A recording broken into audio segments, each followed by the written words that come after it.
Battle of Britain, July to October against Germany. Hitler destined and determined to conquer Britain, the Great Britain, London. He was adamant and sure, 100% sure, after conquering most of the Europe, he was looking at the Great Britain to conquer London. There was a small problem, very small problem. He had to conquer the skies. He had to conquer the skies of London before he can conquer the Isles of UK or Britain at that time. What he did, he's launched a air battle against UK, against Britain at that time. From July, it started.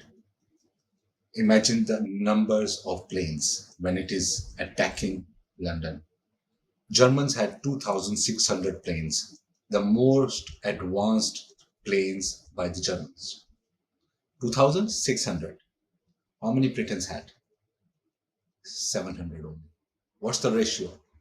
4 to 1. Against each 4 planes by Germans, 1 for the Britain.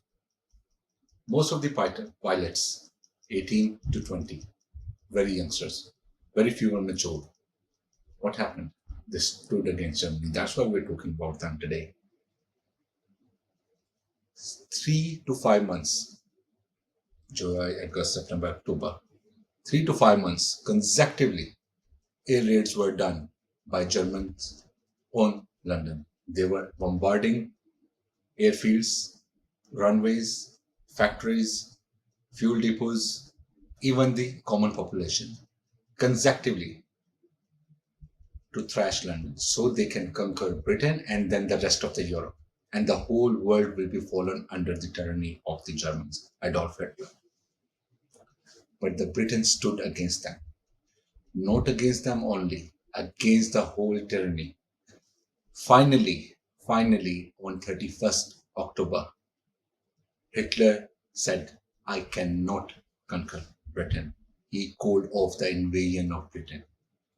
This was the historical moment of the world history. If Britain had not stood up, if British people had not stood up, if RAF, Royal Air Force, had not fought those 4 to 5 months consecutively against the mighty power of Adolf Hitler, 2,600 planes against 700, less equipped than the Germans. Imagine what would have happened. What would have happened? The whole world would have fallen under the tyranny of Germans. Secondly, America might not have joined Britain. Thirdly, everyone will be under the same rule as Germans. And what would have been the structure of today's world, the tyrannical world? You can imagine that now. So you should be thankful. I should be thankful, and most of the Britons and everyone should be, in the Europeans and the whole Europe should be thankful of those 700 planes who fought with the wings, having the weight of the whole world, the destiny of the whole world with them. They stood against them every time every time they knew that whenever they're flying, those pilots, they knew that they had zero chance of returning back, but they took the chance. Why? That is why Churchill said, in the history of conflict of humankind, it was never owed by so many to so few. And the few were only, who were the few?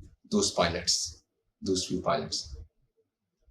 This is the courage of humans. So this is what I'm talking about, the courage of humans, the inside, the ego. This ego I'm talking about in my book, The Weapons of 100 Intellectuals. This is the ego you have to build. This ego is not being egoistic. This is being courageous and taking a stand for something bigger than yourself, where you value your nation, your people, the future of them. Learn from history.